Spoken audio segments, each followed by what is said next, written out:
Bonjour, ici Stevie Ray. Bienvenue à une autre présentation de Bâton Rouge Live en direct du fameux restaurant de Lachenay, d'où nous sommes en direct. Et chaque semaine, nous allons dans toutes les directions. Et nous sommes disponibles sur Facebook, sur Quai Marina Flashback.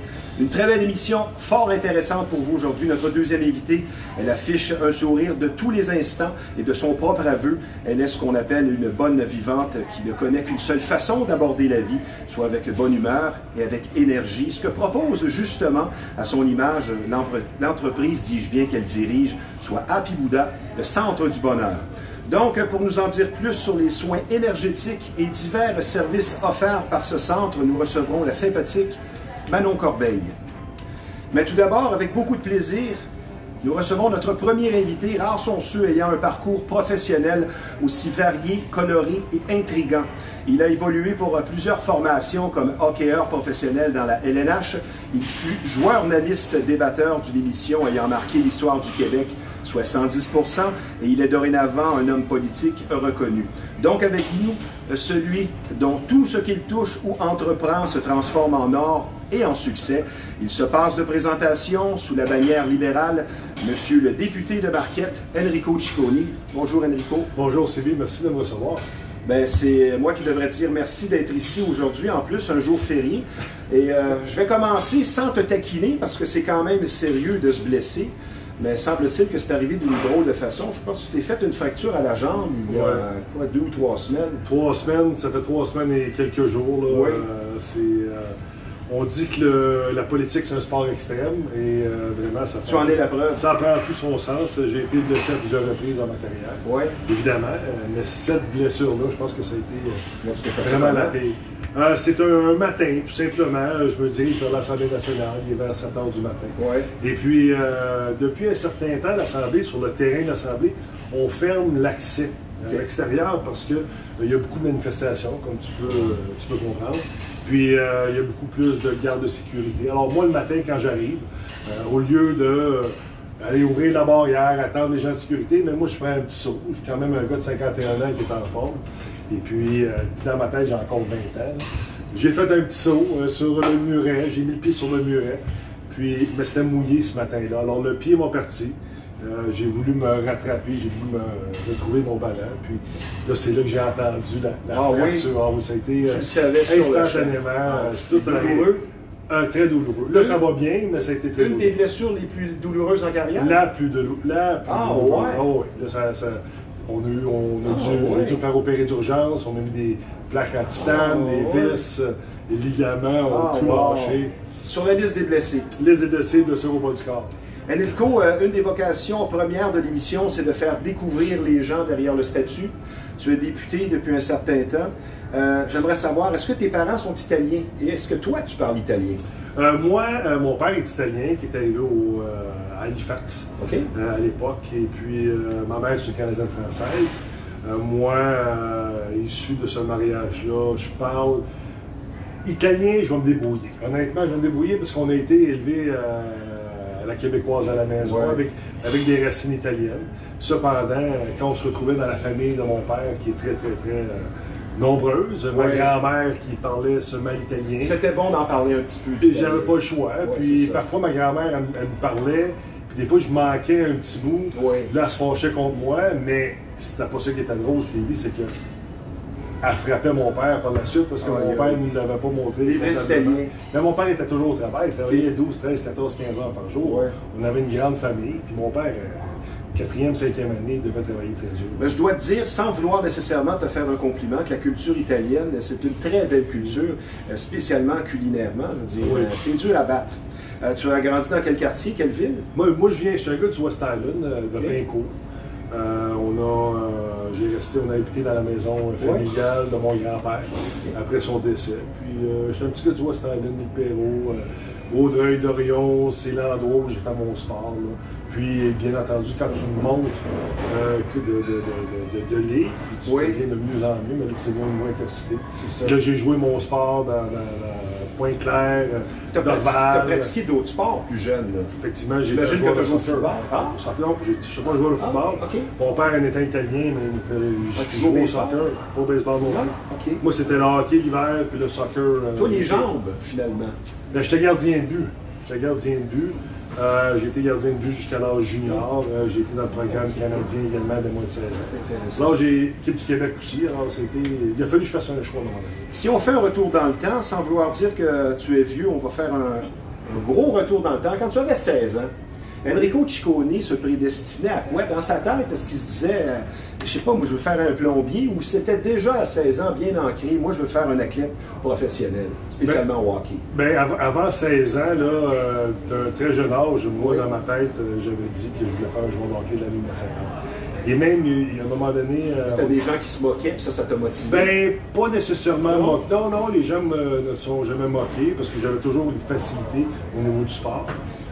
Mais il y a une fois, quand j'étais à la table avec ma mère, mes 3 sœurs, puis j'avais dit à mon père, j'avais osé dire, j'ai pas besoin d'aller à l'école, père, je vais jouer dans la Ligue nationale. T'as dit ça devant ton père? C'est la dernière fois que j'ai dit ça, parce que mon père, c'était les études premier avant tout. Je l'ai essayé, j'ai compris que le sport me s'amenait premièrement avec les études. C'était comme ça chez nous. Enrico, beaucoup de succès dans différents domaines. Le premier ex-hockeyeur professionnel à être élu député à l'Assemblée nationale du Québec. Tu as tourné dans Lancer contre 4, les Boys 2 et 4. J'ai particulièrement aimé ton petit rôle dans le 4e. C'est un fait d'armes, ça? C'est un fait d'armes, ça? Ben, je veux dire, ça fait partie de ton CV professionnel. Je veux dire, tu es acteur. Ben oui. Mais je reçois encore des chèques UDA de temps en temps. Hey, c'est bon, parce que ça revient de temps en temps. Ah oui? Donc, j'ai un petit 60$, 50$. Ah, ben c'est le fun. De rediffusion. Ton entrée en politique a été plutôt particulière. Tu as remplacé quelqu'un, M. Ouimet, qui était en poste depuis 24 ans, je m'en allais dire 24 saisons. Tu as fait tes débuts au hockey professionnel, je crois, en 1990, dans la LNH. Ouais. Mais tes débuts en politique, moi, je voudrais savoir, l'idée a émergé quand? Y a-t-il eu un fait, à un moment donné, ou une personne que tu as rencontrée qui a fait que tu dis, là, j'embarque et je me dirige dans cette seconde carrière? Honnêtement, j'ai toujours eu cette pensée-là, cette vision-là, d'un jour peut-être. C'est vraiment hors de mon contrôle, parce que dès l'âge de 33 ans, tu étais sollicité. Ben, j'étais sollicité. Ouais. J'étais sollicité au niveau provincial, fédéral. Puis je trouvais toujours que j'étais une personne qui était... Je n'étais pas encore assez mature. Je pense que j'avais des choses à apprendre. Puis une personne qui était aussi... qui avait le sang-froid. Oh oui. Sang-froid, mais en même temps du sang italien. Oh oui. Je veux dire, puis je réagissais pas mal vite. T'es un gars d'émotion qui a un contrôle sur lui-même. Puis je veux dire, moi j'ai appris au niveau des médias avec le débat aussi, ouais. Puis là, il fallait que je contrôle mes émotions. Je venais d'arrêter de jouer au hockey. Oui. Et là, à un moment donné, ce qui a donné vraiment le coup, j'ai vraiment accepté, j'avais 48 ans, après une émission, je venais de finir les Olympiques de Pyeongchang, j'étais là avec Radio-Canada, j'avais fait j'étais analyste principal au hockey.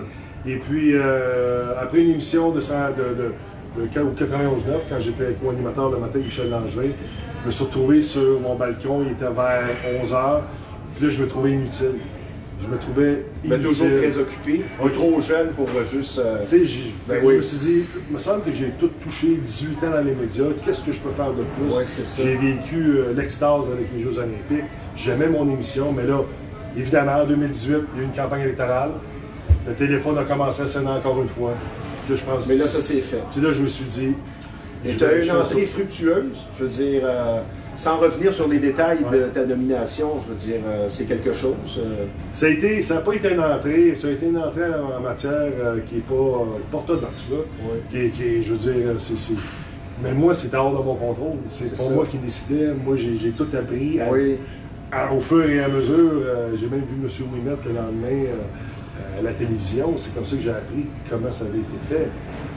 C'est sûr que je n'étais pas content. C'est sûr que j'ai exprimé ma façon de... j'ai exprimé comment ça avait été fait, mais à un moment donné, j'étais en mission, je voulais régler certains dossiers au niveau de la politique, au niveau notamment de la sécurité dans les sports. Puis c'est l'endroit pour le faire. Alors j'ai pris des bouchées d'eau, c'était pas facile. On le ressent que tu es une personne non seulement véritable, mais passionnée, je suis bien certain. Ce qui me mène à ma prochaine question. Tes énergies maintenant vont beaucoup vers les gens. Tu es un homme politique au service de la population. As-tu encore quand même une passion pour le hockey, au point de regarder les matchs et d'avoir une opinion? Oui, j'ai une opinion. Ou t'en as soupé du hockey à un moment donné? Ben, il faut comprendre qu'à partir de maintenant, quand je lis le journal, je lis du bon côté. je ne commence pas par en arrière. Parce que il faut faire que la revue de presse le matin où je risque de me faire interpeller, ce sont sur des dossiers, des enjeux d'actualité de la société. Oui. Mais c'est sûr que j'aime regarder les séries, mais il faut comprendre qu'à l'Assemblée nationale, on est là toutes les semaines. Ouais. Je peux pas. On rentre le matin vers 6h30, 7h, on sort de là 10h, 10h30. Les gens du mardi au jeudi, je crois. Du mardi au jeudi. Ouais, parfois, les commissions parlementaires vont au-delà du jeudi également. Parfois aussi sont là le lundi. Alors, moi, d'être capable de m'asseoir devant un match et le regarder, c'est difficile. On prend des fois la fin du match dans le salon des députés, mais... Tu as suivi le parcours électrisant du Canadien jusqu'à la finale. Bien sûr. Ça a ravivé la passion de certains aussi. Bien sûr. On était comme dû pour une finale. Bien sûr, mais quand tu vois que le Canadien a du succès, quand tu penses qu'à un moment donné, c'est peut-être rendu le temps du Canadien, puis tu vois de la façon qu'ils l'ont fait sans nécessairement avoir une équipe extraordinaire de 2-3 beaucoup de caractère et du leadership. 2-3 pions amenés un peu sur le tard dans la saison qui fait en sorte que cette équipe-là est électrisante, mais c'est sûr. Ce qui m'amène immédiatement à une question que je voulais te poser beaucoup plus loin. Je voudrais que tu me parles du moment où tu as revêtu l'uniforme tricolore pour la première fois. Ça s'est passé où? Probablement en conférence de presse, de façon officielle ou je ne sais pas, mais la première fois que tu as revêtu l'uniforme, disons, avec l'équipement pour une pratique ou quoi que ce soit, ça doit être spécial pour un gars d'ici. Oui, mais la façon que mon entrée avec le Canadien s'est produite, ça a été vraiment Gilles Lupien, qui était mon agent à l'époque, qui est décédé dernièrement. Je commençais à travailler avec lui. Puis j'étais celui qui commençait à travailler avec lui le 1er juillet. Je venais de mettre fin à ma carrière. Puis Gilles, le matin, à 8 h du matin, il m'appelle, il me dit « Enrico, j'ai une bonne et une mauvaise nouvelle pour toi. » Je commence avec la mauvaise. Tu as été changé? Non, j'étais retraité. OK, excuse. J'ai dit, commence par la mauvaise. Mais il dit, je te congédie. J'ai dit, tu ne peux pas me congédier. J'ai même pas commencé encore. Mais je dis, c'est quoi la bonne? Mais il dit, tu t'en vas jouer pour le Canadien. Mais je dis, voyons donc, je comprends pas. Ça fait 6-7 mois que je suis retraité. J'ai 20-25 livres de trop. Mais il dit, appelle. Il dit, tu veux être un agent? Tu veux travailler avec moi? Mais il dit, négocie ton premier contrat. Régent Houle attend ton appel. J'ai appelé Régent Houle, on a réglé ça ensemble. Puis un mois plus tard, 2 mois plus tard, mais quand l'entraînement commençait. Ça a été, honnêtement, ça a été difficile. Un rêve d'enfance. Difficile physiquement? Oui, physiquement, parce que le mental, ma tête n'était plus là. Puis j'hésitais avant d'y aller, mais Gilles m'avait dit une chose, il dit Enrico, si tu portes le chandail un match... soit avec passion. Non, mais si tu portes le chandail un match dans ta vie, oublie pas, tu vas être un Canadien le restant de tes jours. Les matchs des anciens, entre autres. Là, je me suis dit, revêtir l'uniforme du Canadien, ça a toujours été mon rêve, mais je peux pas, je l'aurais regretté. Je n'ai pas été capable de tout donner aux Canadiens, mais je l'aurais regretté si je n'étais pas allé. Ce qui m'amène à ma question suivante. La vie de hockeyeur professionnel comporte son lot de privilèges, de bons côtés, parfois aussi d'autres côtés un petit peu moins bons. Qu'est-ce qui te manque le plus encore parfois de la vie de hockeyeur professionnel? As-tu vraiment passé à autre chose ou il y a encore des déclics qui se font? Tu dis, ça c'était le fun. Peut-être la gang de chums de l'équipe, je sais pas. Sûrement pas les pratiques. Non, honnêtement, je manque pas grand-chose du hockey parce que j'ai vraiment tourné la page. Quand j'ai décidé d'arrêter, j'étais prêt à le faire. C'est sûr que la gang, la mentalité, la prise de décision, l'agissement des joueurs, l'organisation, ça va toujours être en fonction collective. Ça va toujours être des décisions collectives. Il n'y a pas d'agenda personnel. Puis la personne dans l'équipe qui va avoir un agenda personnel, mais naturellement, elle va se faire tirer de l'équipe, elle va se sortir d'elle-même. Dans la société, c'est pas nécessairement comme ça, parce que souvent, c'est chacun pour soi. Parfois, en politique aussi, il y a des moments où il y a des gens à l'Assemblée qui ont des agendas personnels, c'est chacun pour soi. Puis ça me dérange beaucoup. Mais moi, c'est l'aspect de l'équipe, la camaraderie. On a à l'Assemblée, mais je veux dire, la façon de voir les choses, c'est vraiment, on est dans un monde particulier. On est dans notre monde, puis on agit de cette façon-là, mais tu n'as pas le choix, Stevie. Si tu veux gagner, puis gagner la Coupe Stanley, parce que c'est un chemin qui est très, très dur à y arriver, tu n'as pas le choix. C'est un regret pour toi de ne pas avoir remporté la Coupe? Évidemment, c'est une mauvaise question. Mais je veux dire, jusqu'à quel point? Ça a été... C'est quelque chose, exemple, qui t'a hanté pendant un certain temps après ta carrière, ou tu es passé à autre chose assez rapidement, parce qu'il y a de très bons joueurs, qui n'ont pas remporté la Coupe Stanley et qui sont au temple de la renommée. Donc, mais je vais te dire que j'ai passé près, malgré le fait qu'on a été battu, c'est en 96, si je ne me trompe pas. C'est le fameux épisode avec Jeremy Roenick et les Coupes Stanley. Les bagues de la Coupe Stanley dans les années Patrick Roy. On dominait. Il y a plusieurs journalistes qui nous avaient mis comme gagnants de la Coupe Stanley. On avait une équipe redoutable, avec les Chris Chelios, Roenick et compagnie. Et puis, Patrick Roy, cette année-là, n'était pas capable d'arrêter un ballon de plage. La preuve, j'ai même marqué le premier but de cette série. Mais dans les séries, il s'est bien joué. Non, mais ça faisait 3 matchs, il n'était pas capable Parce que tu parles de la série en 1996. C'est avec la Coupe. Exactement. Alors, nous, on dominait cette série-là. Oui, ça allait je me rappelle. Et là, Jeremy Roenick, après un match, une victoire, est allé dire à un journaliste. Réveiller un ours. Il est allé dire à un journaliste, il était où Patrick? Il était dans les estrades, il cherchait son jackstrap. Et là, ils ont ramené cette déclaration-là à Patrick, et là, Patrick a dit, je l'entends pas, j'ai 2 bagues. Mais ce qui est particulier dans cette situation-là, cette histoire-là, c'est que le lendemain, Chris Chelios, il s'est dirigé dans le vestiaire avec Jeremy Roenick, puis il a dit, là, tu viens de nous faire perdre la Coupe Stanley. Parce que tu as réveillé pas le meilleur gardien de la Ligue, le meilleur joueur de la Ligue. Lui, il avait gagné une Coupe Stanley avec Patrick en 86, si je ne me trompe pas. Il le connaît. Un petit peu de surconfiance au moment des succès d'un On a perdu les 3 prochains matchs. Il a été extraordinaire. Ouais. Mais ça a fait parler, cette déclaration. Qu'est-ce que tu veux? Ça fait partie du jargon du hockey maintenant. Est-ce que parfois la vie publique peut être difficile dans le sens que d'être reconnu constamment? Tu dois regorger d'anecdotes de gens qui te parlent comme s'ils te connaissaient depuis toujours, étant donné que tu étais dans les téléviseurs de nombre de foyers, étant de 110% notamment. Est-ce que parfois, il y a peut-être un aspect insoupçonné que ça devient un petit peu plus difficile? On apprend à vivre avec cette popularité-là en étant une personne publique. Mais en même temps, moi, où j'ai trouvé que c'était de plus en plus difficile, c'est au niveau politique. Alors qu'en politique, un personnage politique, soit un homme ou une femme, on va toujours parfois tenter de le prendre en défaut. On va vouloir qu'il s'en fâche. Tu te sens épié, donc. Mais c'est tout le temps. C'est de plus en plus difficile pour la famille ou la conjointe, par exemple. Des fois, on va éviter, mais avant. T'as pas d'enfant? Oui, j'ai un petit gars, 22, 23 ans. On va le saluer, ça fait Il est pompier, Sean Anthony. Il m'a sûrement regardé ça, salut Sean. Il est pompier, il est au service public comme son père. Et puis, c'est ça, fait que moi je trouve ça un peu difficile parce qu'il y a ce jeu politique-là, ce jeu de partisanerie qui est là. Puis moi, tu comprends que, puis j'ai déjà dit, puis je vais le répéter, je suis un politicien qui déteste la politique. Je déteste. Toi, tu veux changer les choses. Oui, mais moi, je suis même prêt à travailler avec tout le monde pour changer les choses. La question suivante, une question qui était plus loin.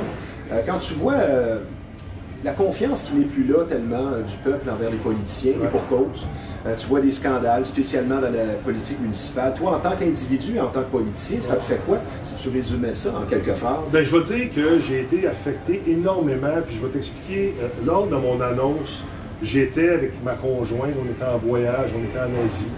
Un voyage qu'on avait préparé de longue date, puis on était supposé annoncer mon arrivée en politique au retour de mes vacances.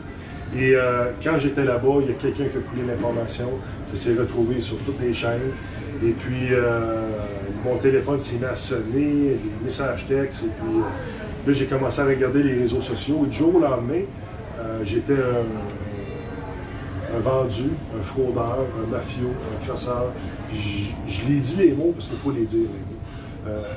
Alors que moi, je venais d'un héritage d'un ancien Canadien, on fait des tournées, on ramasse des fonds, on est vu comme des héros, puis là, on fait du bien, puis c'est le même gars, là. Parce que là, on vient d'annoncer mon allégeance politique. Là, ta carrière commençait vraiment. Là, j'étais un plus bon.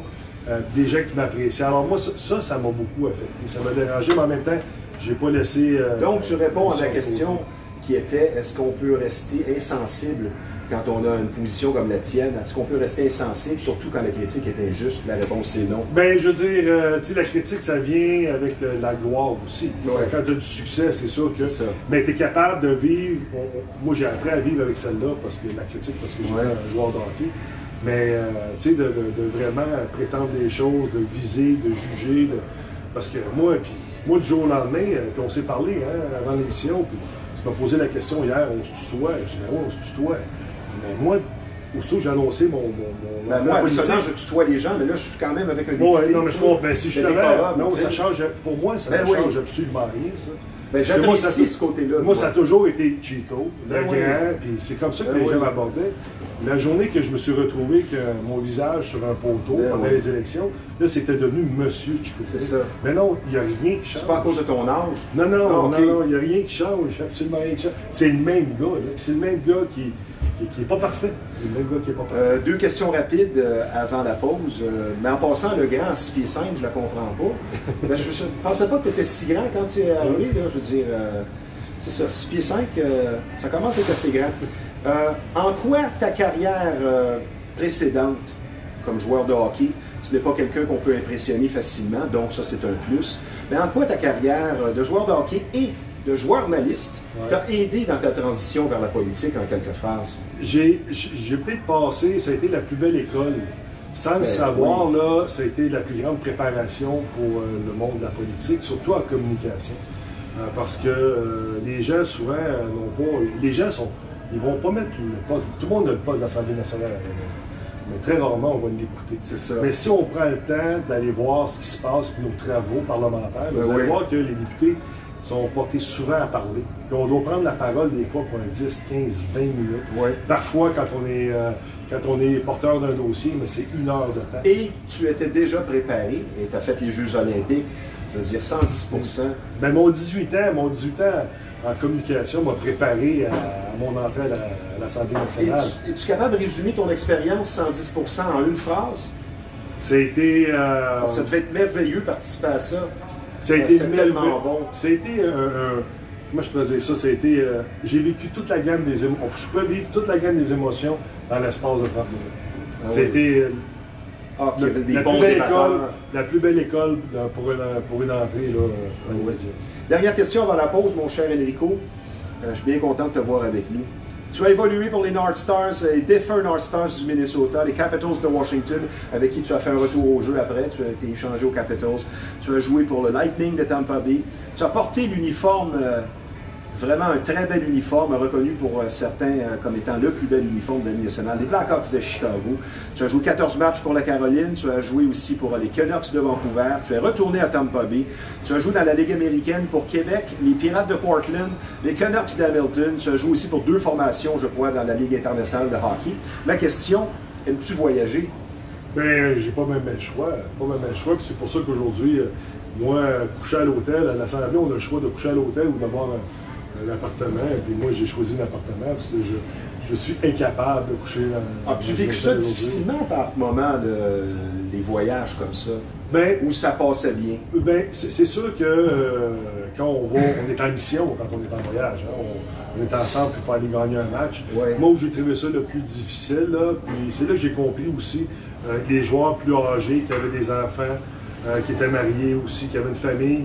On profitait du temps qu'on était sur la route pour se reposer. Parce que moi, ma dernière année, j'avais un bébé naissant à la maison. Ouais. Et quand on allait sur la route, c'est là que la game est différente. Je comprenais que rester à l'hôtel, commander du room service. Donc plus facile pour un célibataire.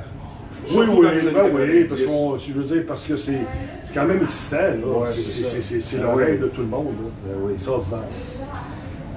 On va prendre une petite pause, mon cher Enrico. On revient. C'est fort intéressant. Je vous rappelle que vous regardez Bâton Rouge Live en direct du fameux restaurant de Lachenay qui est situé au 1400 rue Yves Blais. C'est un endroit imbattable quand on parle de bons repas. L'atmosphère est chaleureuse. Il n'y a rien de mieux qu'un délicieux steak cuit à votre goût. Mais n'oubliez pas, le menu est complet ici. Il n'y a pas que la viande rouge au Bâton Rouge de Lachenay. C'est un restaurant de choix, comme je vous le dis. C'est au 1400 rue Yves Blais. Je vous donne le numéro de téléphone pour les livraisons et pour les réservations dans le 450. C'est le 581-1888. Et je vous rappelle également que nous sommes en conversation avec un homme affichant une polyvalence professionnelle remarquable, monsieur le député de Marquette, Enrico Ciccone. Maintenant, sur une note un peu plus sérieuse, vous allez être traité avec beaucoup d'écoute et de compréhension si vous vivez une infestation. Et vous aurez compris ici qu'on parle de bébites, et plus vous attendez, plus le problème va s'aggraver. Pour certaines familles, c'est carrément un drame. Et la solution pour une infestation, c'est Rive-Nord Extermination. 35 ans d'expérience qui vous attendent sur place, une entreprise familiale très sérieuse, un service personnalisé. Donc, pour la solution à une infestation, Rive-Nord Extermination, je donne le numéro de téléphone dans le 450, qui est le 582-6706. Vous êtes amateur de chasse et de pêche, l'endroit pour vous, c'est Performance Chasse et Pêche, une entreprise qui porte bien son nom. C'est au 303 Notre-Dame à Repentigny. Beaucoup d'expérience qui vous attendent sur place, puisque ce très beau magasin existe déjà depuis un quart de siècle. Une bonne réputation, tout simplement le numéro 1 de la Rive-Nord quand on parle de chasse et de pêche. Et pour des conseils et des batteries, allez voir François, le propriétaire et gérant qui vous attendent sur place, un chic type. Donc, au 303 Notre-Dame à Repentigny, Performance Chasse et Pêche, là où la passion se vit à chaque saison. Enrico, on revient à nos moutons. Tu as œuvré dans différents domaines, on se répète, plutôt exigeant, des positions de choix bien en vue, hockeyeur professionnel, journaliste sportif à la télé, à la radio, maintenant homme politique, étant député. Est-ce que l'on pourrait dire que Enrico Ciccone carbure à la pression? J'ai pas le choix. J'ai su, avec mon cheminement, être capable de bien la canaliser, d'être capable de bien gérer aussi cette pression-là, mais tu sais, moi je suis une personne qui est intense, puis c'est sûr qu'il faut garder notre calme à l'Assemblée nationale, parce que moi j'ai un milieu où quand il y avait un problème, ça se réglait en 30 secondes. On réglait ça immédiatement, on passait à d'autres choses. Quand on est à l'Assemblée nationale, dans la maison du peuple, il y a un décorum, aussi il faut faire attention, c'est beaucoup sur la perception. Alors, un mauvais mot, un mauvais ton peut faire en sorte on doit toujours être professionnel. Que ton message ne passe pas, Puis ce qui est ironique dans tout ça, c'est que moi, quand je suis arrivé à l'Assemblée nationale, ma vis-à-vis, qui est Isabelle Charret, la médaillée olympique, on me dit, Enrico, ta vis-à-vis, c'est une femme. Alors, fais attention. Fais attention comment tu vas adresser, tu vas poser tes questions, comment... Et on vient d'une autre génération. Effectivement. Des fois, c'est pas méchant, mais le mot sort. Exactement. Mais non seulement ça, mais c'est que toi, ton parcours, tout le monde s'attend à ce que tu perdes le contrôle, à ce que tu deviens, que tu intimides, parce que les gens jugés. Oui, mais les gens ne font pas la différence entre le travail et la personne. Parce que moi, je ne suis pas une personne comme ça dans la vie de tous les jours. Mais ce qui est tiré dans tout ça, c'est que c'est Isabelle qui m'a brassé. C'est elle qui est dure avec moi. C'est elle qui utilise des mots des fois qui laissent à désirer. Mais elle aussi a le sang chaud. Tu te retrouves dans une telle position. Surtout dans une telle position, je pense qu'il faut que tu sois non seulement véritable, mais animé d'une passion qui fait qu'il va y avoir des débordements. Question suivante. On va y aller plus dans le personnel, mais tu ne seras pas dans l'embarras. On dit que c'est plus difficile de vieillir pour un sportif. Je pourrais peut-être en glisser un mot là-dessus, parce qu'effectivement, tu atteins un âge parfois. Est-ce que le chiffre 50 t'a donné le coup? Je vais dire que celui qui m'a donné le plus grand coup, c'est le 40. OK. Parce que quelques mois avant mon 40e anniversaire, je voyais pas le 40, je voyais que dans 10 ans, j'étais pour avoir 5 ans. Et je suis déjà rendu 50, 51. Puis oui, c'est dur. C'est dur parce que les blessures du passé reviennent. Ils partent pas.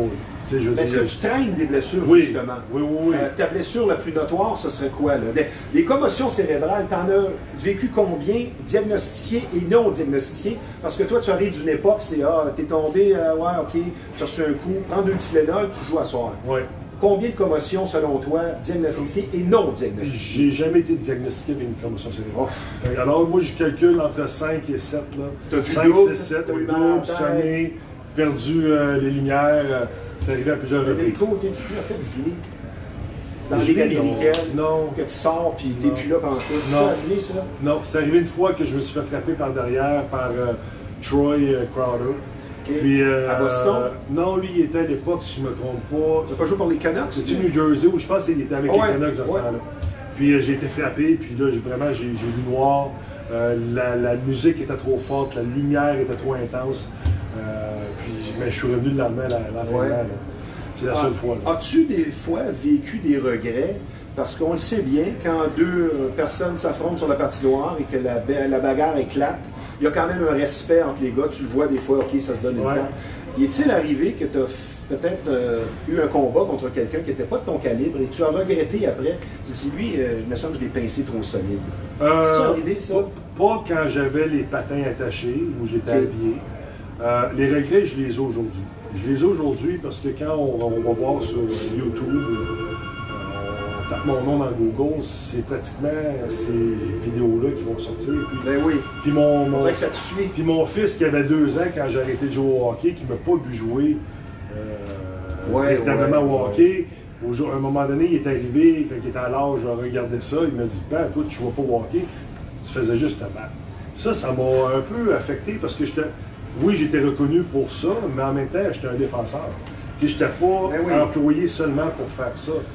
Les joueurs à l'époque qui étaient unidimensionnels jouaient sur le 4e trio.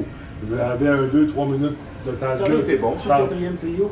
Ben non, moi j'étais un défenseur. Oui, mais si on aurait pu tenter des expériences. Non, mais il faut comprendre. Mais encore là, c'est un préjugé, j'aime pas ça ce que tu dis. OK. Pourquoi c'est un préjugé? Parce que moi j'avais 14, 15, 16 minutes de temps de jeu. OK. J'étais capable de jouer. Puis c'est à la 4e ligne, ça aurait tombé à 7. Ben, c'est encore moins. Vu comme ça. Parce que c'était comme ça à l'époque. Tu avais le 4e trio qui était employé seulement pour ça. Moi, je jouais, j'avais le rôle du 5e, 6e. À une certaine époque, j'ai eu le rôle de 4e défenseur également. J'ai joué des 20, 21 minutes, 14, 15, 16. Alors, j'étais capable de jouer. J'étais un gars qui patinait, qui faisait une passe, qui bloquait des lancers.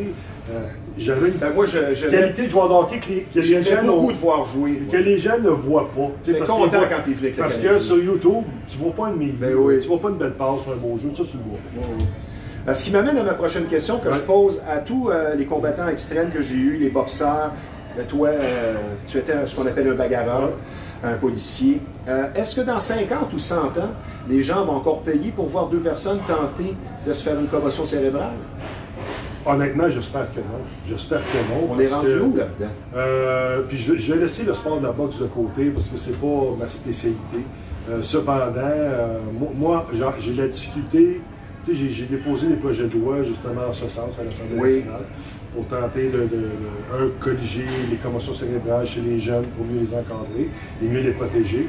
Et j'en ai déposé un autre aussi, le 692, pour empêcher les bagarres.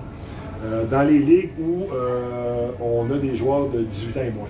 Parce que moi, je trouve ça encore, je trouve inconcevable que les jeunes de 15, 16, 17 ans aient la possibilité de se battre, que ce soit encadré encore une fois. Les ligues vont nous dire non, c'est interdit, ils sont pénalisés. Mais non, ils sont tarifés. Parce qu'on va vous donner un 15 minutes de pénalité, mais tu reviens dans le match. Je vais te raconter une anecdote là-dessus pour te donner mon point de vue. Je vais revenir dans le temps de presque 30 ans, 1994. Je suis à l'école de radio pour médias. J'écris mon premier article de sport. Et je fais la comparaison du gars qui est en prison, qui regarde à la télé 2 gars se frapper, pogner 5 minutes, 10 minutes, puis parfois coup de bâton, quand lui a pogné 1 an de prison juste pour avoir parlé rudement à son voisin. Et on voit que nos valeurs changent tranquillement. Ma prochaine question... Mais juste en terminant là-dessus, parce que c'est important, c'est un bon point, parce que quand tu parles de choses qui sont tyranniques et de l'incohérence, quand on regarde au niveau de la boxe, par exemple, ou les sports de combat, tu parlais que tu as eu des invités, ça, quand on va donner un permis, ça c'est sous la sécurité publique. Les tests médicaux. Non, mais c'est ça, mais la régie de l'alcool, des courses et des jeux, qui vont donner un permis à un événement de combat, ne donnerait jamais un combat, une licence à 2 adultes qui se frappent à main nue. On ne laisserait jamais faire ça. On ne l'accepterait pas, c'est pas dans nos mœurs ici, comme société au Québec. Des années 1900. On ne le fait pas, ça. Cependant, on peut s'acheter un billet de 20, 22, 25 $, aller dans un aréna d'une équipe de la Ligue junior majeure du Québec, puis la possibilité que ça arrive. Pour moi, ça j'aime ton point de vue là-dessus.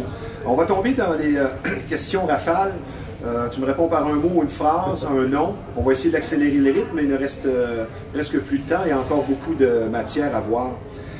Qu'est-ce qui fait qu'un ex-joueur comme toi, où je pourrais citer Dave Schultz, se retrouve dans la catégorie anti-bagarre et devient un militant?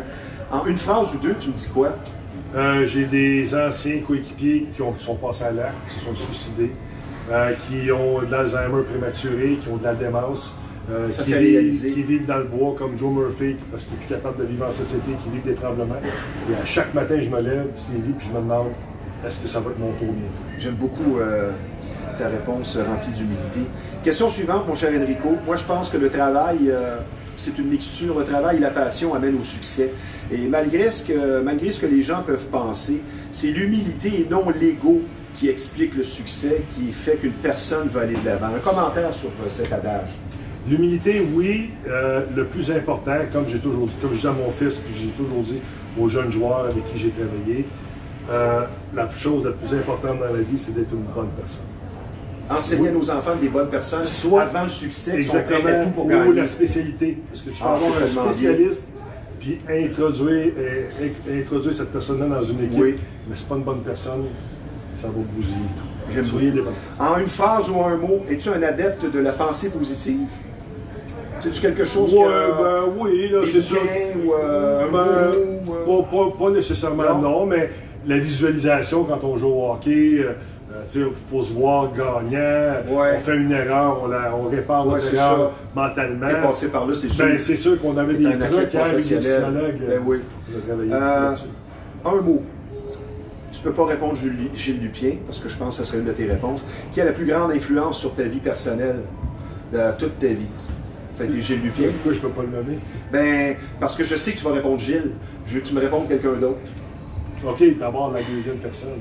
Je vais dire parce qu'on ne peut pas oublier personne non plus. Ouais. Je sais que tu vas me répondre Gilles, et je ne t'ai pas amené là-dessus parce que je ne veux pas te faire vivre des émotions. Ouais. J'ai vu ton témoignage à l'Assemblée, ça m'a touché. J'ai dit, c'était une de mes questions, j'ai dit, je vais laisser faire ça.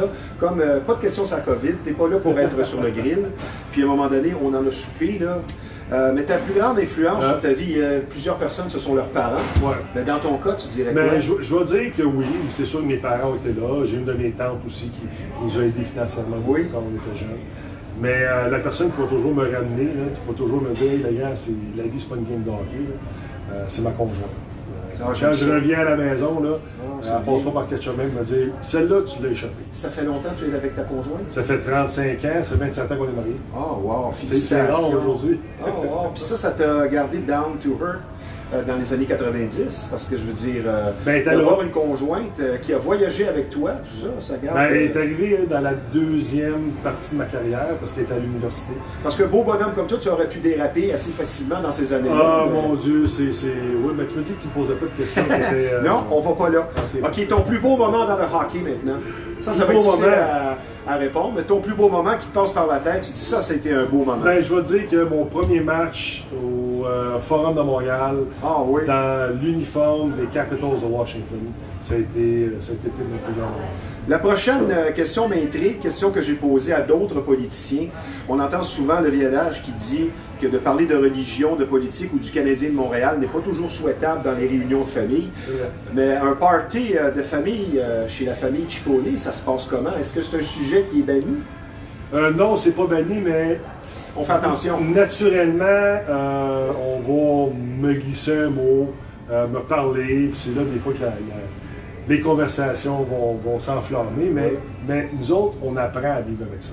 Parce qu'on sait que nous autres, les conflits, ça fait partie. Et tu peux pas embarquer dans tous les débats non plus. Ben non, mais en même temps, on dit ce qu'on a à dire, on lève le ton des fois, mais on s'aime. C'est pas toujours si glamour que ça, comme les gens pourraient penser, d'être un homme politique, un homme reconnu. Y a-t-il un aspect insoupçonné en une phrase de ton travail que tu dirais ça, les gens n'ont aucune idée, mais parfois ça peut être difficile et c'est pas nécessairement, comme je le disais, glamour. Parfois, là, le pouvoir que l'opposition peut avoir, c'est le temps.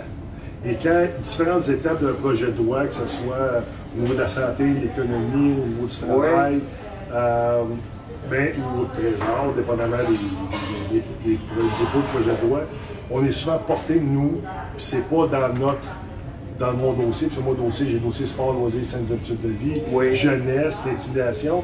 Parfois, je dois prendre la parole sur un projet de loi qui n'est pas le mien pour 20 minutes de temps à l'Assemblée. Puis ça, parler d'un sujet qui n'est pas le tien, qui n'est pas ta spécialité, ça peut être difficile. Et c'est là que ton expérience radio-télé vient t'aider, parce que tu t'exprimes déjà bien, mais si en plus tu as de l'expérience. C'est là que c'est dangereux de faire une erreur, d'utiliser un mauvais mot, de dire une chose qui n'est pas correcte, et là, on donne du matériel au gouvernement dans ce temps-là. 2 ou 3 qualités nécessaires pour faire un bon politicien, selon Enrico Ciccone. Évidemment, la passion, la justesse du propos, sans dire la justice. Faut que ce soit une vocation. Il faut vraiment que ce soit une vocation. Il ne faut pas faire ça pour la reconnaissance, comme me disait le maire de Terrebonne. Reconnaissance, il ne faut pas faire ça non plus en pensant qu'on va devenir riche complet avec ça, parce que c'est 7 jours par semaine. Tantôt, tu me disais, c'est un jour férié aujourd'hui. Pourquoi on fait ça un jour? Mais non, mais un député n'a jamais de vacances. Là. Le 25, le 1er janvier. Mais je te le répète, et je vais le dire devant les gens qui nous écoutent, pour moi, c'est non seulement un privilège, mais c'est un gage de confiance en mon travail, que tu sois ici un journée férié et sur la liste des blessés. Je t'en remercie encore. J'ai été élevé comme ça. J'ai pas de mérite, j'ai été élevé comme ça. Je t'en remercie. Enrico, on va revenir au hockey. Ouais. Le joueur le plus tough à affronter, que ce soit le long des rampes, pas nécessairement dans une bagarre, que tu as affronté, te dit lui, écoute, c'est quelque chose. Je vais te dire une chose, le joueur que je vais te nommer, j'ai toujours été insulté, fâché parce qu'on le dénigrait. Parce qu'on a toujours dit qu'il n'a pas joué à la hauteur de son talent. Alors que c'était le joueur le plus complet pour moi sur la glace nationale, c'est Eric Lindros. Ah, je suis tellement d'accord avec toi. Pour moi, Eric Lindros, là, en matière de talent, en matière de vision, mais ce gars-là, quand il décidait de finir sa mise en échec, je vais te dire, il finissait sa mise en échec et il en souffrait. Je suis le hockey depuis toujours. Je me qualifie d'historien du hockey là, depuis 100 ans. Sur une période donnée, disons de 3 ou 4 ans, Eric Lindros a été le joueur le plus complet de toute l'histoire de la LNH. Il faisait tout. C'était un train, il aurait pu se battre. Écoute, il allait dans les coins, il y avait des feintes, il y avait un lancer. Il y avait mais le fameux mot, là, power forward. C'est lui qui avec la puissance, c'est lui. Oui, avant, il y a eu un Joel Otto, il y a eu des Tim Kerr, mais non. Ces gars-là n'avaient pas le talent. Est-ce que tu dirais que dans le cas de Eric, qui vit par l'épée, périt par l'épée, c'est ce qui... mais Eric, il y avait une erreur. Il y avait une erreur, il y avait un brin d'arrogance? Non, pas un brin d'arrogance, mais il y avait un défaut. Puis il n'a jamais été capable de régler cette problématique-là. C'est quand il recevait la rondelle, il se penchait la tête une fraction de seconde. Puis moi, je le savais parce qu'il y a des vidéos, là, on peut voir, là, quelques reprises, là, je le vois, je sais qu'il va recevoir la rondelle. Puis si tu l'attaquais de front avec son poids, mais je savais qu'il était pour regarder une bonne mise en échec avec la hanche, puis je l'ai mis quelques reprises dans le banc là, des joueurs, là, parce que justement, il se levait la tête trop tard. Et quand c'est Scott Stevens qui t'attend, est-ce que Scott Stevens, tu l'as affronté? Oui, à plusieurs reprises. De défenseur à défenseur, mais je l'ai... Non, jamais. Scott Stevens, c'est pas un gars qui se battait. Non, c'est ça, il refusait, lui. C'est un gars qui... Puis il se battait avec Eric. Ça c'est le genre de joueur qu'aujourd'hui, là, sera toujours suspendu. Ouais. Parce que les mises en échec dans l'angle mort, c'était sa spécialité. C'était fou, mettre fin à des carrières. Ouais. En une phrase, la différence entre Enrico Ciccone à 51 ans et à 31 ans. Est-ce qu'il y a un monde de différence ou pas tant que ça? Pas tant que ça. Pas tant que ça. Pas tant que ça. Les mêmes valeurs, humblement, je pense que j'ai les bons... Tu étais déjà mature à 25 ans. Oui, mais en même temps, mais à 25 ans, il faut comprendre une chose. Là. À 25 ans, on vit sur une autre planète. Ouais. Parce qu'on est dans la Ligue nationale. Pour revenir, là, un citoyen normal, j'ai toujours dit que ça prenait à peu près 2 ans. Puis après ma carrière, là, ça a pris 2 ans pour revenir vraiment que on se fait plus servir, puis on n'a plus des gratuités, puis si on n'a plus d'horaire. Et selon moi, ça, c'est difficile. Sans nommer personne, tu as vu nombre de jeunes joueurs talentueux perdre la tête et bousiller leur carrière. Question suivante. As-tu des aspirations, as-tu reçu des offres pour du coaching? Coaching, quelle sorte de coaching? Hockey, à l'époque, oui. Quand j'ai arrêté de jouer à plusieurs reprises dans la Ligue junior majeure du Québec, notamment. Mais je travaillais avec Gilles, je voulais travailler, moi, au niveau personnel avec les joueurs, au niveau psychologique aussi. Puis c'est là que j'ai trouvé ma passion. Je pense que tu vas aimer la prochaine question. Quand on a demandé à Luc Robitaille, qui a joué avec Gretzky, Lemieux, Yzerman, entre autres, qui il a vu dans des séances, dans des pratiques, qui avait le plus de skills, le plus d'habileté, sa réponse a surpris plusieurs personnes. C'était Alex Kovalev. Ouais. Dans ton cas, qui as-tu vu pendant des pratiques que tu te disais, mon Dieu, comment il fait? Ben moi, j'ai joué avec Denis Savard. Denis Savard était tout simplement. Les Spinorama, t'en as vu? Il tournait sur il t'en a fait pendant des pratiques? Oui, mais non, mais je ne donnais pas d'occasion, parce que quand je voyais un joueur de talent arriver comme ça, je reculais, puis je n'étais pas pour perdre la face devant ces joueurs-là. Mais un gars comme lui, ça a été extraordinaire, mais Puis un joueur que j'ai affronté, un gars comme Fedorov, on parlait de Sergei Fedorov, le joueur le plus complet aussi. C'était extraordinaire. Ah, oui. Extraordinaire. Puis, autant offensivement que défensivement. Quel patin. Phénoménal. Question suivante. L'image du gagnant parfait ou par excellence, selon toi, je vais te suggérer des noms. LeBron James, Tom Brady, ça c'est mon choix. Patrick Roy, Maurice ou Henri Richard, Tiger Woods, Derek Jeter, Wayne Gretzky, le mieux, Gordie Howe. Pour toi, celui qui représente présentement, ou peut-être du passé, l'image du gagnant par excellence, ce serait qui? Je vais dire un gars comme Patrick Roy qui vivait la pression, qui était dans son monde, parce qu'il faut dire que les gardiens de but sont dans leur monde, sont les derniers, être capable d'arriver dans le vestiaire et dire les gars, marquez-moi seulement un but ce soir, je vais m'occuper du reste. Pour moi, ça, c'est très fort, ça. Puis, tu sais, c'est pas lui qui a la rondelle sur son bâton. Les joueurs que tu as nommés, là, souvent, c'est des joueurs qui ont la rondelle sur le bâton, qui ont le ballon dans les mains. LeBron James qui lance. C'est ça. Lui, il n'a pas la rondelle. Le dernier joueur avant la ligne, il n'y a pas de marge de manœuvre. Il sauve tout le monde. C'est ça. Pour moi, ces gars-là sont dans une carte à part. Tu te vois où dans 10 ou 15 ans? Est-ce que ce sont des pensées qui t'animent, ça? Des objectifs, disons, moi, je veux dire qu'à 30 ans, là, tu m'aurais posé la question à 30 ans, j'aurais dit quelque chose qui ne se serait pas avéré vrai. À 40 ans, tu m'aurais dit, tu vas voir où, j'aurais dit quelque chose qui n'est pas arrivé. Donc, je te demande. Il y a toujours. Ben là, moi, je pense que je dirais quelque chose, mais ça n'arrivera pas, je le sais. Je suis une personne qui est jamais contente. Premièrement, je ne suis jamais content. J'ai toujours besoin dans l'autocritique. J'ai toujours besoin de me sentir. Peut-être pas perfectionniste, mais j'aime sortir de ma zone de confort. Beaucoup, énormément. Enrico, on parle pour parler. Demain, tu n'es plus là. Quelle phrase tu veux qu'il soit inscrite sur ta pierre tombale? Aïe, aïe. Qui te représente? J'aimerais que les gens disent de moi que. T'as de l'air en forme, là. Ouais, mais j'aimerais que les gens disent de moi qu'il a toujours mis le bien des autres avant ça. On va terminer, tu me donnes un synonyme et l'importance du mot que je te donne. Je vais te souffler quelques expressions ou des mots. Une valeur qui est importante partout, surtout en politique et en sport professionnel, la loyauté. Tu me dis quoi là-dessus? Ben, c'est le mot clé. C'est le mot clé pour moi, exactement, parce que sans loyauté, que ce soit en politique ou dans la vie de tous les jours, loyauté et respect, engagement, pour moi, c'est... L'humilité? Ah, ben ça, c'est une des choses les plus importantes. C'est comme ça que je te sens, c'est la chose la plus importante, parce que s'il y a un cynisme aujourd'hui dans la politique, c'est parce que on voit des gens, mais ce qu'ils disent et leur action ne vont pas avec des talk the talk, they don't walk the walk. I like your answer. La résilience, ce qui veut dire savoir apprendre et se relever. Un mot sur la résilience.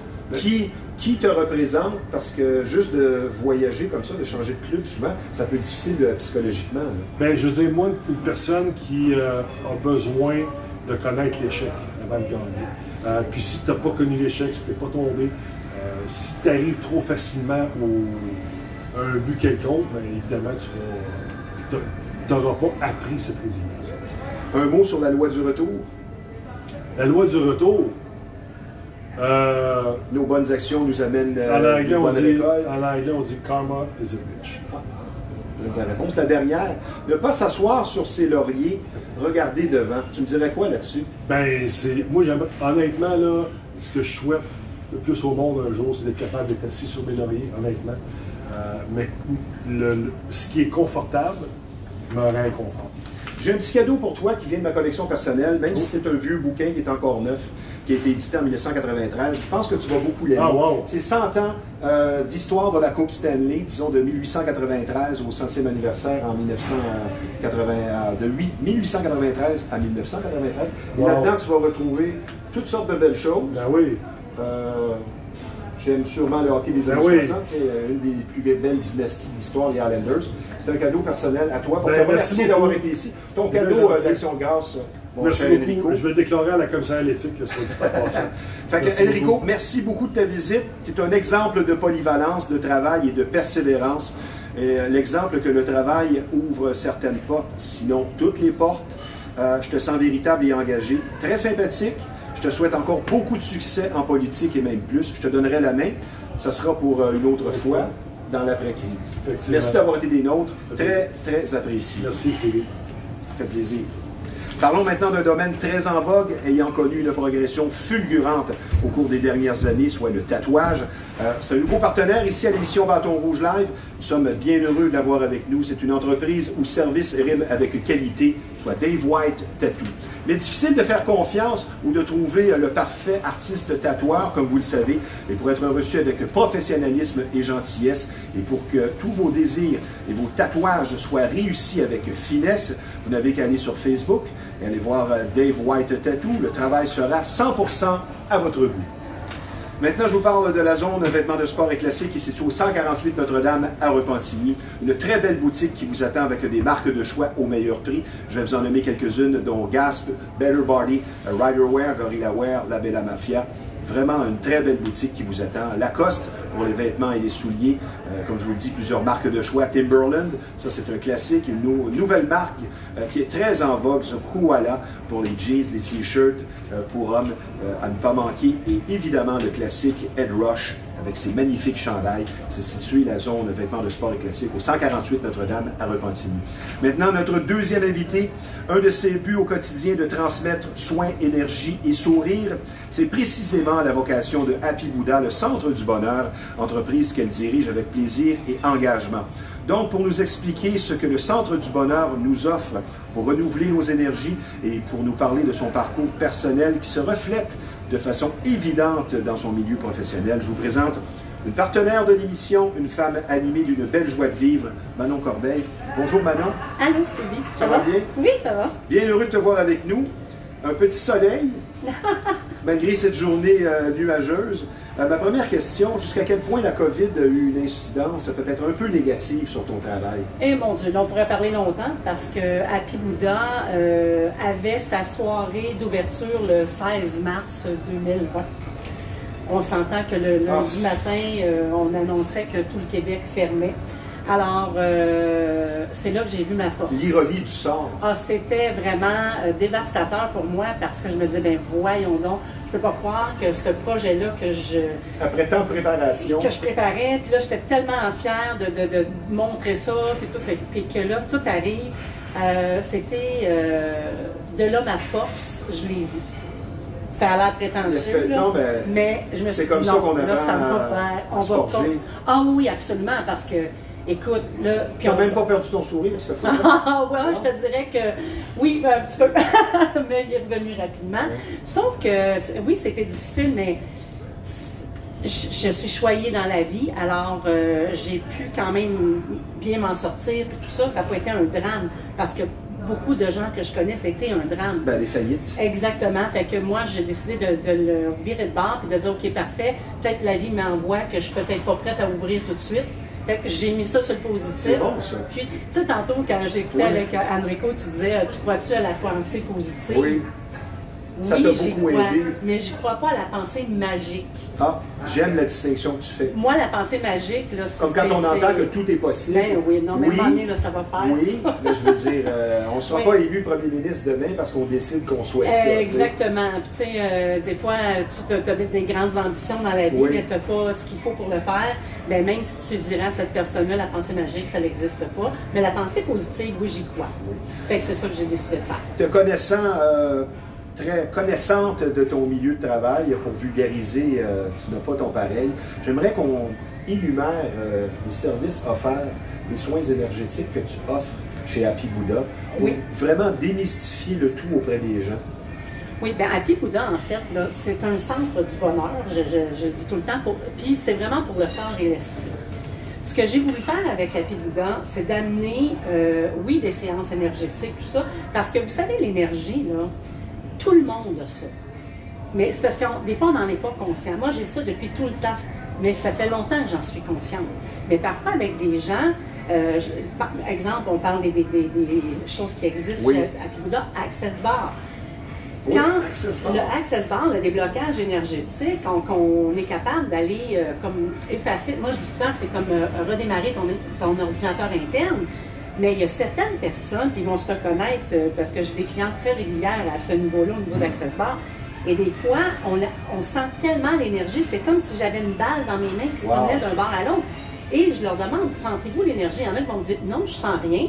Et donc, ils me disent, mais c'est quoi qui se passe? Mais quand on termine, parce que bon, je ne vais pas embarquer là-dedans pendant la séance, mais je leur explique que c'est des gens qui sont très sensibles à l'énergie. Et là, ils découvrent que, oui, on a ça, tout est énergie, c'est pas compliqué. Mais chez Happy Buddha, j'ai décidé de m'en servir autrement et sans être cataloguée. Parce qu'il y a bien des choses qui se disent maintenant dans l'énergie, il y a bien des affaires. Toi, tu as une approche terre à terre. Ah, je suis assez terre à terre. Qui va, comme tu me l'as dit, au-delà de l'apparence pour le corps et l'esprit. C'est complet. Oui, tout à fait, parce que, tu sais, c'est bien beau, de nos jours, on prend beaucoup soin de notre apparence, puis je suis une des premières à aimer ça, de bien paraître, et tout ça, puis on ne se cachera pas de ça. Mais si tu es top shape à l'extérieur, puis quand dedans, ça va pas bien, c'est du brouillard, ça va pareil. Qu'est-ce qu'on offre aussi après? Parce que le Access Bar, et tu fais la formation aussi. Oui, on a également l'école Access Bar. D'ailleurs, on va avoir une formation, si je ne me trompe pas, c'est le 29 ou le 30 octobre. Je n'ai pas l'air préparée, mais mon Dieu, tellement de choses. Hein? Puis j'arrive de vacances. Bon. Mais c'est ça, je pense que c'est le 29 ou le 30, on va avoir une formation pour les gens qui aimeraient ça en donner à la maison, à leurs conjoints, à leurs enfants, tout ça, parce que ça fait un bien réel. Moi, je vous dis, la première fois que j'ai ça, je ne croyais pas. Puis c'est quand j'ai eu fini ça, ça fait peut-être 3 ans, que j'ai fait comme « Oh my God, attends une minute, il y a quelque chose qui s'est passé là. » C'est là que je suis allée me former et tout ça. Et le lympho-énergétique, ça c'est quoi? Le drainage lympho-énergétique, ça c'est autre chose. On connaît bien le drainage lymphatique. Et d'ailleurs, je veux très bien spécifier que moi, quand quelqu'un m'appelle, qui a un cancer, une ablation, peu importe, une pathologie vraiment déficiente, tout ça, moi, je les réfère automatiquement à une personne qui est vraiment spécialisée là-dedans. Parce qu'on s'entend, on n'est pas là pour guérir personne. Le drainage lympho-énergétique qui est offert chez Happy Buddha, c'est vraiment pour faire, moi j'appelle ça, on nettoie. Un drainage, c'est la lymphe. La lymphe est en surface de peau. C'est un liquide, moi que je compare très vulgarisé, là, à du lait crémé. Tu sais, qui est un peu blanchâtre, mais un peu plus bon. C'est ce qu'on a. Et ce liquide-là permet de transporter les toxines dans notre corps, puis on les fait sortir. Mais quand c'est stagnant... Il y a un réel bien-être qui suit ça. Oui, tout à fait. Et moi, j'ai des clientes qui viennent régulièrement, puis, comme je dis, ça guérit personne. Mais ils viennent parce que, bon, ils se sentent moins fatigués, le sommeil est meilleur, la texture de la peau est meilleure. On n'est pas dans des soins esthétiques, on n'est pas là du tout. On est vraiment dans des soins qui aident la circulation et tout ça. Mais comme je répète, quand ça devient un niveau médical, moi, je n'embarque pas là-dedans. Je ne suis pas un médecin. Tu as aussi la réflexologie tibétaine qui est abordée. Ça, c'est le fun. Le massage crânien à l'huile chaude. Exact. Les soins vibratoires aussi. Oui, les soins vibratoires, ça, c'est avec les tambours, les vols tibétains. Il faut savoir aussi, quand on vient chez Happy Buddha, souvent, je dis, venez vivre l'expérience, mais là, c'est plus rendu un secret parce que là, ça se parle beaucoup. C'est que tous les soins se terminent avec une expérience de vol tibétain. Une expérience vraiment complète, qu'on équilibre les chakras, puis qu'on fait plein d'affaires. C'est vraiment une belle expérience à vivre. Émotionnellement, parfois, les gens reçoivent ça très positivement parce que ça réveille beaucoup de choses. Si ça peut nous pousser dans un état d'esprit comme le tien, parce que je commence à te connaître, tu es partenaire de l'émission, tu dégages constamment une joie de vivre et un sourire, et c'est très agréable. Et je comprends, c'est d'une évidence que ça, tu le transposes dans ton entreprise. Oui. C'est de résultats de longues années aussi, ce que tu fais. Et pourquoi Happy Buddha? Bon, parce que ça, c'est intéressant. Ça, Happy Buddha, c'est même pas une décision, c'était... C'est apparu comme ça. Non, c'était clair que c'était ça. Happy Buddha, c'est moi depuis toujours. Tu as une dose de bouddhisme dans ce que tu fais. Bien, en fait, tu sais, le bouddhisme, là, le mot, il est bien fort. Oui. Il faut faire attention, on ne tombe pas dans la religion et la doctrine. Moi, je ne suis pas là, puis je ne le serai jamais. C'est ça. Bouddha, pour moi, c'est beaucoup plus grand que ça. Bouddha, ça veut dire être capable d'introspection, être capable de spiritualité. L'humilité, comme on le disait avec la je te dirais que oui, parce que moi, j'ai déjà eu un ego assez fort. Puis je suis très à l'aise avec ça. Mais... Une femme de caractère. Oui, mais j'ai travaillé fort dans la vie pour arriver à certains niveaux. Puis quand je suis arrivée là, ben ça a fait « Oh wow! » tu sais. Puis à un moment donné, ça a fait « Regarde, la grande, on va descendre, puis on va aller ailleurs. » C'est là que Bouddha a pris vraiment sa place. Puis je dis pas de descendre de tout, c'est pas ça du tout. Oui, oui. Tu peux être performant dans plein d'affaires, oui. mais être correct avec tout ça. Oui, puis Bouddha, c'est drôle parce qu'il y a beaucoup de gens qui me connaissent juste sur ce côté-là. Parce que de ton propre aveu, tu es une fille de party, moi, je suis tu te fais poser avec un verre de vin, je veux dire, ça fait partie de ta vie, tu n'es pas dans, comment je pourrais dire, la discipline extrême, il y a une part de plaisir dans la vie, et c'est ce qui explique aussi ton sourire. Ben c'est mon côté happy, il va toujours être là, puis tu sais que ce côté-là m'a toujours sauvé la vie. Ben, c'est sûr. Tout le temps. Tu sais, du côté positif des choses. Oui, oui. Puis de s'amuser, tu sais, des fois, je pense qu'on prend la vie un petit peu trop au sérieux. Puis c'est ça, Happy Bouddha. C'est que j'ai pas de. Tu sais, il y en a qui vont dire, Access Bar, ça se fait comme ça. Parfait. Ben mais oui. chez Happy Bouddha, moi, c'est comme ça, je le fais. C'est ça. Le drainage, ça se fait, parfait, mais chez nous, c'est comme ça. Et ce que je trouve merveilleux, rendu à mon humble 53 ans, j'en profite, je vais avoir 54 samedi, fait que je suis encore jeune. Bonne fête en avance.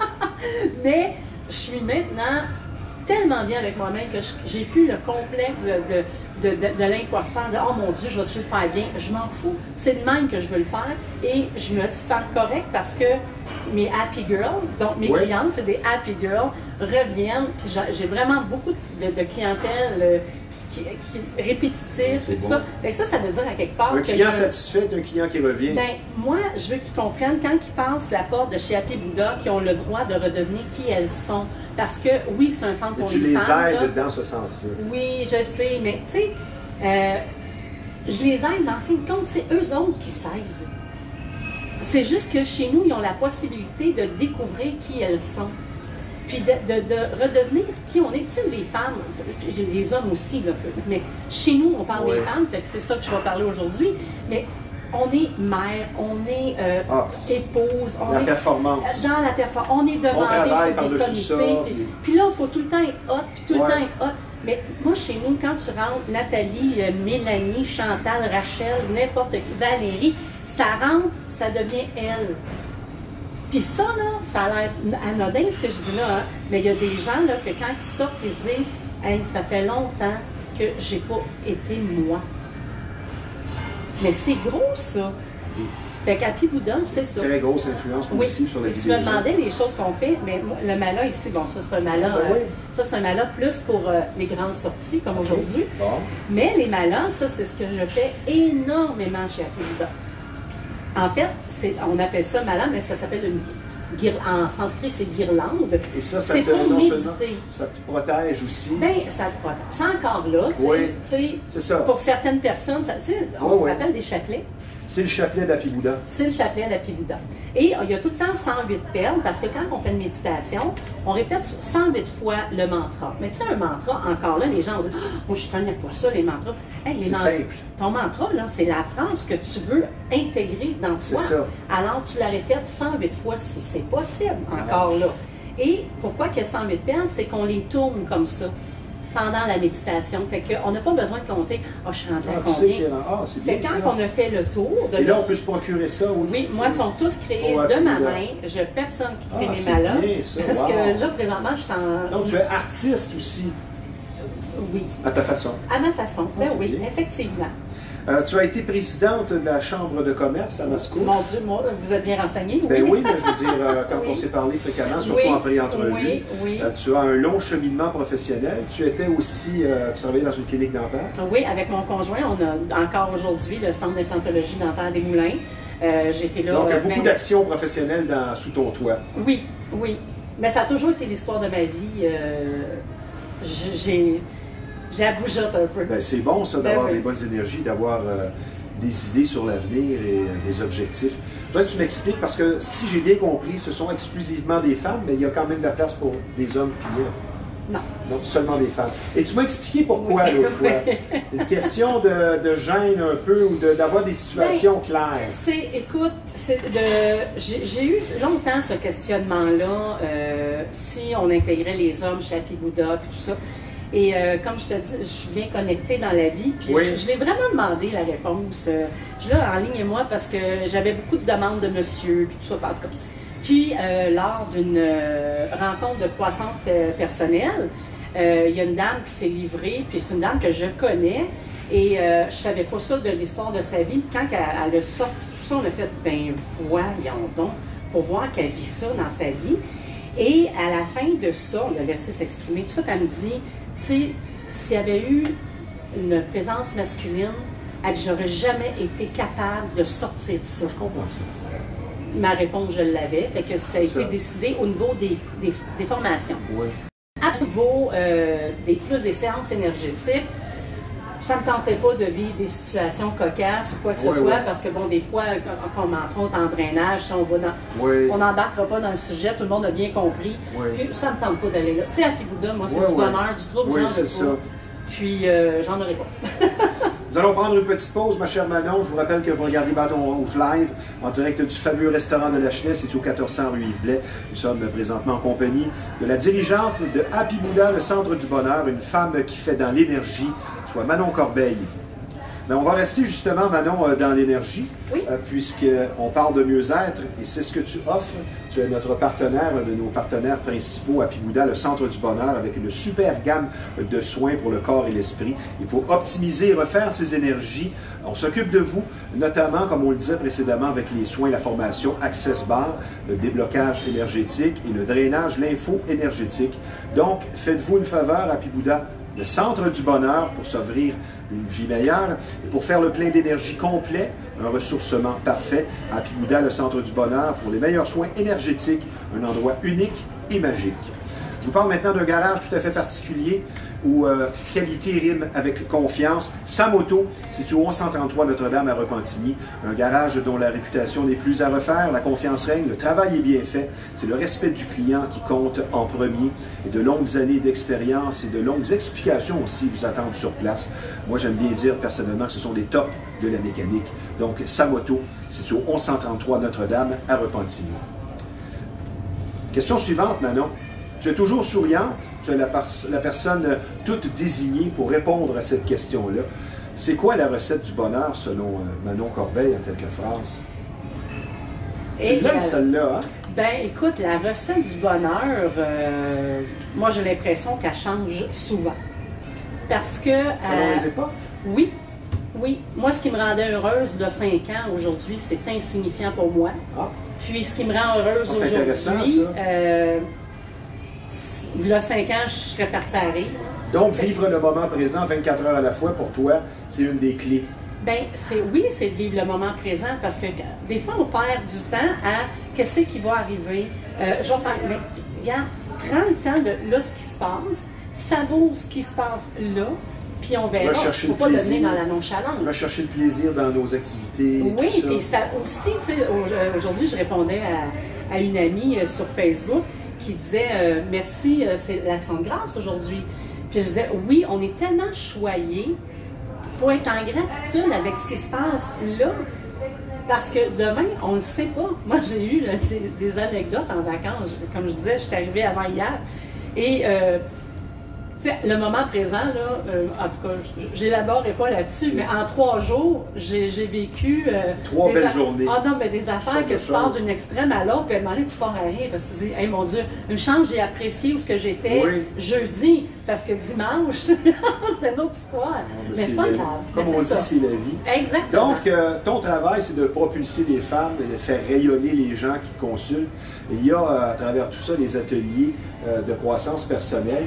J'aimerais que tu m'en parles de ça, ce qu'on appelle art-thérapie, le tarot, la numérologie, un peu de tout. J'aimerais que tu élabores sur ça. Bien, en fait, on vient d'avoir un atelier justement la semaine dernière qui était la fabrication d'un capteur de rêve traditionnel. Ça, c'était génial, vraiment, parce qu'on est habitué avec les capteurs de rêve ronds. On était ailleurs complètement avec Plume et Sauge, je ne peux pas la nommer. C'était vraiment une belle expérience. Les gens ont adoré ça parce qu'ils ont découvert, premièrement, la base de pourquoi un capteur de rêve. Je ne vous le dis pas parce qu'il faut venir chez Happy Buddha pour le savoir. C'est parfait, ça. On a ça. On a également la numérologie avec Mme Couvrette, qui est une sommité. Ça s'appelle les chiffres de ta vie. Tu sais, les chiffres de ta vie, ton adresse, là, elle en dit beaucoup. La date de naissance de ton conjoint, ta conjointe. Il y a plein de chiffres dans notre vie que si on savait... C'est incontestable. Vraiment. Puis tu sais, il y a des gens qui disent « Ah, moi, dans cette maison-là, je sais pas, mais j'ai toujours eu des bad luck. » Et là, tu regardes ça, puis tu fais l'analyse, puis la personne fait « Oh my God, c'est tellement ça. » Et à l'inverse, il y a des endroits qui nous portent chance. Et voilà. Comme moi ici au Bâton Rouge. Exact. Donc, tu as une approche, on pourrait dire, unique et variée. Et c'est ce qui fait le succès d'Happy Buddha. Oui, parce qu'une soirée, moi, je me rappelle... Une ouverture d'esprit. Ah, totalement, mais ça, c'est moi aussi. Moi, tout est correct quand c'est bien fait. C'est ça. C'est comme prendre un verre de vin, c'est parfait, mais il ne faut pas boire une bouteille et demie. Ben ça dépend. Ça peut arriver en action de grâce. Ça sera peut-être pour aujourd'hui. Rien n'empêche que le lendemain, on peut partir à s'en aller d'une retraite. Ben oui. Mais Happy Buddha, c'était ça. Se reprendre de son coup. Tout à fait. On a des fois des tu sais, moi, dans mon entourage, j'ai beaucoup de gens qui ont des MLS de compagnies, Tupperware, Takara, des choses comme ça. Mais moi, je peux avoir une soirée comme ça chez Happy Buddha, puis le lendemain, on a une retraite de méditation. Mais c'est ça, Happy Buddha. Maintenant, on va tomber dans les questions rafales. Il ne reste plus de temps ou presque. Tu me répondras par une phrase, même si ça serait peut-être un petit peu difficile. Dans les soins qui sont offerts, qui sont les plus populaires, peut-être les plus demandés, lequel tu te dis ça, celui-là, non seulement c'est populaire, il y a une raison, et je le recommande encore plus que les autres. Ce serait quoi? Le Access Bar. Oui? Oui. Ça, c'est vraiment la sommité. Bien, en fait, sais-tu pourquoi? Moi, je dis tout le temps le Access Bar, parce que les gens, surtout que quand c'est leur première fois, puis quand on dit soins, moi j'aime moins soins, j'aime plus séance. Okay. Et quand ils viennent à une première séance un peu holistique, parce que tu sais, il y en a qui viennent par curiosité, je suis pas folle, je les vois venir, des fois quand ils viennent tester qu'est-ce qui se passe. Et là, le Access Bar, je trouve que c'est une première introduction à qu'est-ce que tu sens qu'il y a quelque chose qui est en dedans de toi. Et c'est là que souvent les gens vont dire « Oh my God, j'ai bien aimé ça, ce qui s'est passé, puis c'est vrai que ça me fait du bien. » Et tranquillement, pas vite, après ça, ben là, on va dans les soins, le drainage lympho-énergétique. Ben là, tu sais, quand on fait le drainage, moi, quand on dit énergétique, c'est que moi aussi, je fais un ménage là-dedans. Ben oui. Ben c'est ça. Fait qu'après, on travaille le corps, on travaille l'esprit, et les soins vibratoires qu'on n'a pas parlé tantôt, ça, c'est exceptionnel aussi. Avec les tambours, les bols, il y a vraiment de tout. Oui, mais tu sais, ça, c'est une autre affaire. Tu sais, quand je disais tantôt qu'on fait, je fais à ma façon, tu sais, le tambour, il y a des formations pour ça, puis je trouve ça fantastique. Mais moi, la musique, ça fait partie de ma vie depuis toujours. Et quand j'ai pogné la première fois un tambour dans mes mains, j'ai dit, moi, c'est le même que ça va jouer. Bien, on remarque ça chez les personnes qui ont le sourire facile. La musique fait partie de leur vie. Moi, ça fait partie de ma vie. Ceux qui n'aiment pas la musique sont souvent des gens qui ne sourient pas. J'ai remarqué ça. Ah, moi, j'ai pas vu ça, mais je peux te dire que moi, ça me colle à la peau, ça, c'est sûr. Puis les soins vibratoires, quand que les gens, la première fois, j'ai un tambour unité. C'est un tambour qui est longueur personne.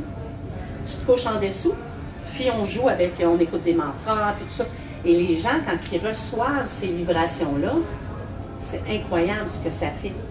En terminant, une phrase. Oui. Prendre soin de soi, c'est un art qui s'apprend. Tu dis quoi en une phrase là-dessus?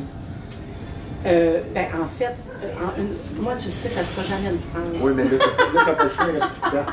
On va se reprendre de toute façon. Ben, de toute façon, non, ben, écoute, prendre soin de soi, c'est premièrement, moi, je crois, le mot-clé, c'est de prendre la décision de prendre soin de soi. Oui, c'est ça. Ah, ça, c'est bien dit. J'aime ta réponse. Le secret d'une énergie renouvelée comme la tienne, en une phrase, tu dis quoi? Faire le ménage souvent. Le stress au quotidien, c'est quelque chose qu'on ne voit pas nécessairement, mais il faut savoir prendre une analyse de tout ça pour faire un changement. Mais quand je dis faire le ménage... Parce qu'on est dans une société de performance.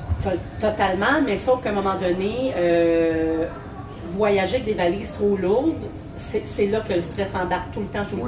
Parce que tu n'as jamais de place pour en mettre un nouveau. Fait que quand tu vides ta valise souvent, gérer un stress, il n'y a pas de problème. C'est d'en gérer trop qui est un problème. Ça, c'est bien dit. En terminant, tiens, la joie de vivre, savoir redonner et savoir aussi s'abandonner. Tu me dis quoi là-dessus? Oh mon Dieu, moi, savoir donner, ça fait partie de ma vie. Je suis une fille très généreuse parce que j'ai manqué beaucoup et j'ai reçu beaucoup. Fait que maintenant, je donne beaucoup. c'est bien dit. Maintenant, si on voulait donner l'adresse aux gens qui veulent rejoindre Happy Buddha, le Centre du Bonheur. C'est le 2692 Sainte-Marie, la suite 101. On est juste en face de la grande clinique médicale qui est nouvellement inaugurée sur Sainte-Marie, au coin de Charny. Et le numéro de téléphone dans le 514, et je ne l'ai pas donné tantôt, c'est le 217 54 75. Et la page Facebook qui est très, très active. Allez vous mettre membre, vous allez voir, il y a plein d'affaires qui se passent sur la page Facebook d'Happy Buddha et le site Internet. Bien, je te remercie. Je vous recommande fortement Manon Corbeil et le Centre du Bonheur Happy Buddha, parce que beaucoup de compétences vous attendent sur place et surtout beaucoup de sourires. Je te souhaite un long succès avec ton entreprise et merci aussi de faire partie de l'équipe de Bâton Rouge Live. C'est un plaisir. J'aime m'entourer de gens souriants comme toi, Manon. On peut pas. On peut pas, mais c'est correct. C'est vrai, Enrico était là. On ne veut pas se faire chicaner. Un jour, on redeviendra même peut-être à la collade. Pour merci Manon d'avoir été des nôtres. Toujours un plaisir. Merci à toi. Et je te souhaite une belle journée. Merci Maintenant, beaucoup. Je vous parle d'un gym qui offre ambiance et compétences, soit TriStar Gym. Une très belle salle de musculation qui vous attend sur place et pour pratiquer tout sport de combat, c'est l'endroit pour vous. Beaucoup d'expérience, comme je vous le dis, sur place, puisque coach Yves Jabouin, qui est propriétaire également, a 31 combats MMA en carrière. Il vous attend sur place. Donc, un gym qui offre ambiance et compétences situé au 530 Notre-Dame à Repentigny, TriStar Gym. Et pour terminer, je vais vous parler d'un centre d'imagerie tout à fait particulier, soit Pixel, que l'on surnomme l'incontournable et pour cause. Et quand on parle d'imprimerie, de graphisme, c'est tout simplement le numéro 1 de la Rive-Nord et c'est pas dur à trouver. C'est en face de l'ancienne marina de Repentigny, situé au 351 Notre-Dame. Le service très professionnel vous attend sur place. Donc, le numéro de téléphone de Pixel, l'incontournable, pour du graphisme de qualité, un centre d'imprimerie, dans le 450, c'est le 654-9944. Sur ce, ici Stevie Ray. Merci d'avoir été des nôtres. À la semaine prochaine.